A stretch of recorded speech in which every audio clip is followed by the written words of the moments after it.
Welcome to another midweek. And these midweek experiences are supposed to encourage you and give you something tangible that you could use the next day or right after you watch it. Because we're all about wanting to encourage, empower, and elevate you. So today we got a special guest. This is Greg Beardslee. He's a good friend of mine and also one of the elders here at our church. He's one of the all-stars here at our church. We're going to talk today about faith and finances. And Greg, he's been in the financial world for just shy of 30 years, just a little bit under 30 years. And so, look, Greg, COVID-19 has caused another financial crisis to happen. Right. And, you know, people need to know, how do I handle this moment? You know, like, how do I handle this with my faith? Where does faith come in? And then, you know, there are going to be some practical things that you'll give us financially to be thinking about. Right. But faith-wise, how do we handle it? Yeah. Well, you know, faith comes into play so much when you try to keep a long-term perspective on things. When you really believe that God is in control, you're not in control. You can't control what the markets are doing. You can't control if your job disappears and your boss has to let you go. You can't control those things. So you focus on what God controls. God's in control of everything in your life. And if you really believe that, then it gives you that little bit of peace to get through times like this because they're temporary. We've been through the 2001, the 9/11, been through 2008 financial crisis, and now we've got COVID-19. They all have some similar traits in that the general public tends to panic. And those of us that really have a strong faith that God's in control tend not to panic. Can I pause you right there? Can I pause for just a second? Hey, go ahead and write that down. If you listen, I would write down, God is in control. That is a reminder. And it's interesting that you mentioned 3 instances of a financial crisis out of our control, 2001, 2008, and right now. Yeah. So can I just mind to ask you a personal question?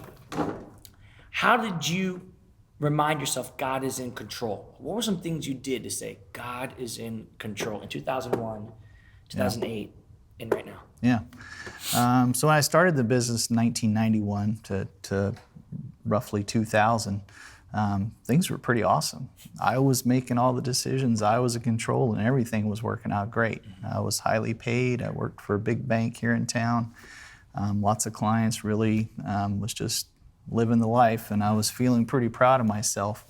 And the 2001 rolled around, and my partners and I decided we wanted to go out and start our own firm. Wow. And so, again, that was a decision I made. Didn't really include God in that decision so much, and just decided I would do it. And then 9/11 happened, and the financial markets fell apart. All my resources I had to get me through were all invested in very aggressive things in the stock market, and I lost them all right at the time that I needed them. I was doing all kinds of things wrong after that. After that caused me So would you say that the wrong things you were doing were both just in financial practices, but also in faith practices as well? They both weren't matching. Right. Okay. Yeah. So I was basically going against several different principles that God has in place for us with how to handle our marriage, how to handle the truth, how to handle your finances. I wasn't doing any of those things right. And so over the next year or two, I just kept compounding the problem by, I wasn't straightforward with my wife and said, hey, I just launched this new business and we're not making any money. As a matter of fact, we lost all our money. I didn't even tell her these things. Could you, knowing Michelle, I could only imagine seeing her face. Well, when I finally had to come clean, So I remember at that time, the main thing was keeping up appearances. I couldn't let people know that I had made all these mistakes and things weren't going well. And it was some time before I actually came clean with her and actually before I was even really honest with myself about the issues I had created in my life. And so finally, God was just hammering me. He said, "You got to tell your wife." I said, "I got to talk to you," and I laid it all out. She was pretty upset, as you can imagine, Yeah. but to her credit, I mean, she was just amazing. Aren't they all? Yeah, Good I hope so. God. Hope everybody has Yeah, exactly. yeah. Man, that's awesome. Yeah, having an amazing partner makes all the difference. And she, to her credit, it took her some little time to process, and she was pretty mad at me, and I was willing to accept whatever consequences came my way. But she said, "You know what? I'm your partner. We're going to figure this out together." And so we started making a plan. We started saying, we just basically said from that point, we said, "Okay, my way's not working. Greg's not as smart as he thought he was. Let's just do exactly what God wants us to do." And where go did you from there. go for that? Like, how did you come to that conclusion? Okay, here's what God wants. So Yeah. how did you decipher? Because I think a lot of people are like, I don't know what God wants me to do. Yeah. So how did you decipher, here's God's plan, and this is the course of action we're going to take? Yeah, so it was interesting. I had been reading a book called The Total Money Makeover by Dave Ramsey, and he talks a lot about God in his book and God's principles of money. And some of these things I kind of knew already. It's funny how many things we actually know about how God would have us lead our lives. We just kind of pretend like we don't know. So the first thing we did is we said, well, you know what, we don't have any money, but we're gonna tithe 10% of whatever we get. Wow. $10, we're gonna tithe $1. We're gonna do it. It was. Can I ask you something? Yeah. So before that decision, you were attending church, you weren't giving, you weren't doing those things. You just looked like you did. Right. Okay. Yeah, we might do like we're going to the movies. We throw $10 in or $20 in, that kind of thing. But the idea of tithing and basically being a good Christian really wasn't part of my day-to-day thought process. Wow. So everything changed from that point. I mean, it became a job, the two of us together, figuring out, okay, how are we going to get out of debt? How are we going to change our lives? What are we going to do differently? It all started with tithing, and then that led to just becoming more faithful in how we communicate with each other, how honest we are, how we, what we wanted out of church, what we wanted out of small group. Everything changed. And the coolest thing is we could actually see God with us, walking with us along that way. Where before, when you're doing things yourself and you're always trying to accomplish things yourself, you fail a lot and you don't really know what to do. But when you feel like God's right there with you and He's propping you up, it makes a big difference. So yeah, it was 8 years of very difficult recovery. So from 2001 to 2009, you went through one financial crisis in 2001, and another one in 2008 while you're trying to get out. Yeah. But during that time, you said God's in control. Yeah. He really began to change, not just, which I love. It's so funny how we can't compartmentalize God. Yeah.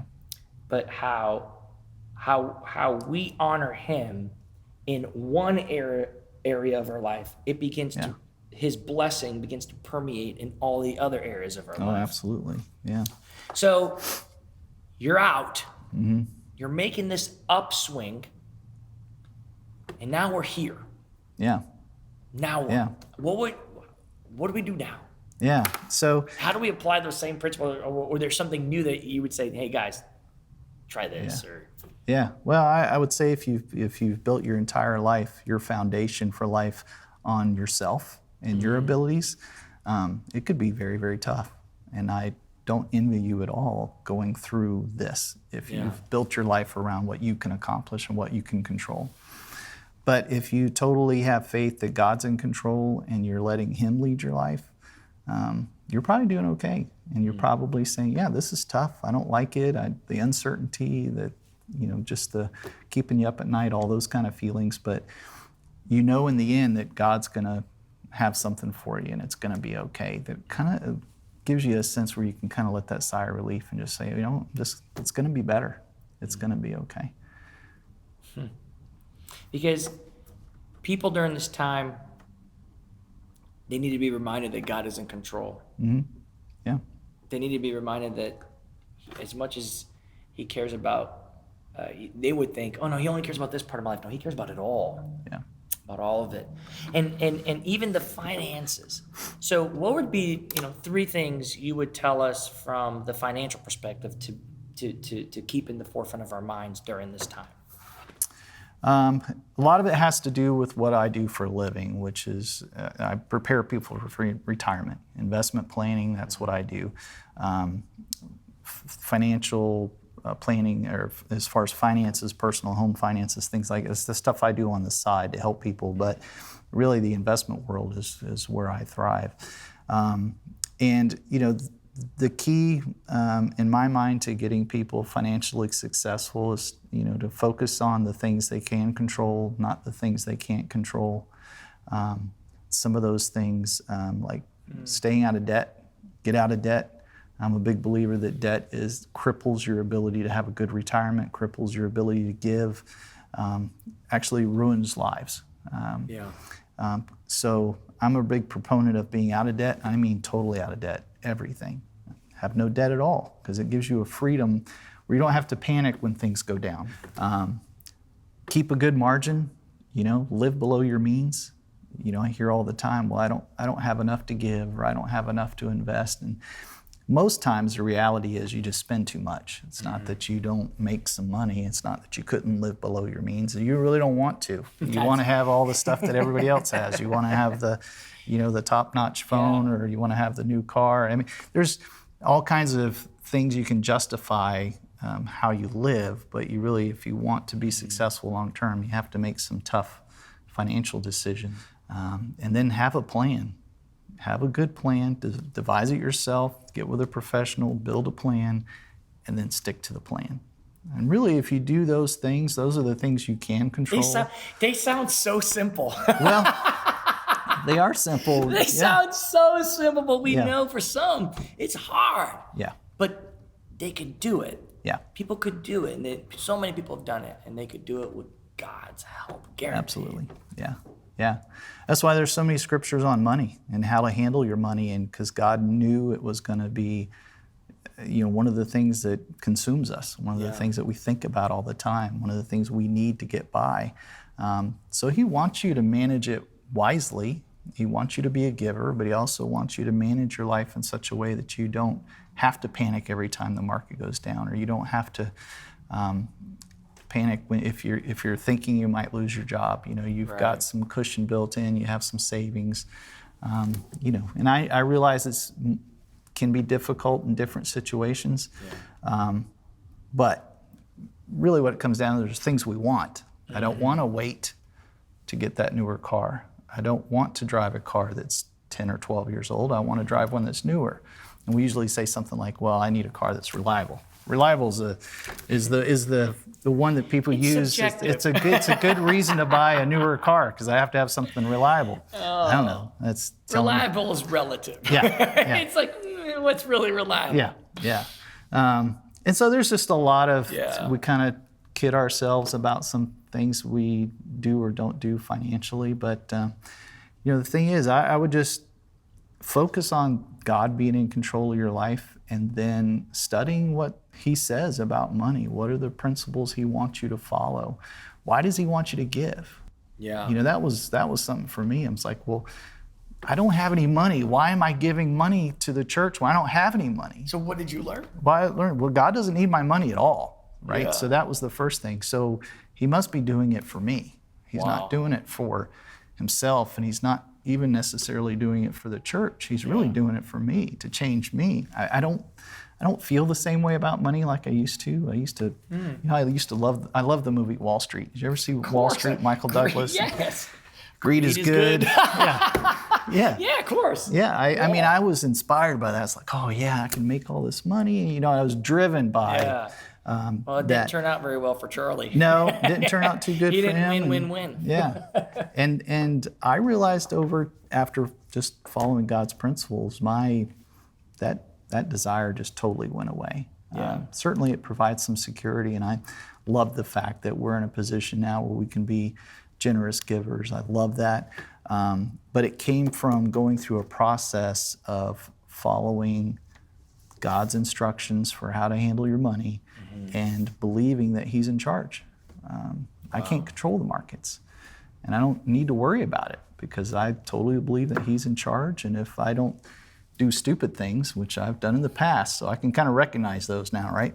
If I don't do stupid things and I follow Him, it's going to be okay. Wow. Greg, thank you so much. I mean, My pleasure. It's so simple. Like you're like, oh, this is real simple, but so hard to do. And so my hope and my prayer is that as a family, you guys are praying about this, that you're actually taking time to really ask God to help you build up that muscle to rely on Him, to make sure you really know He's in control.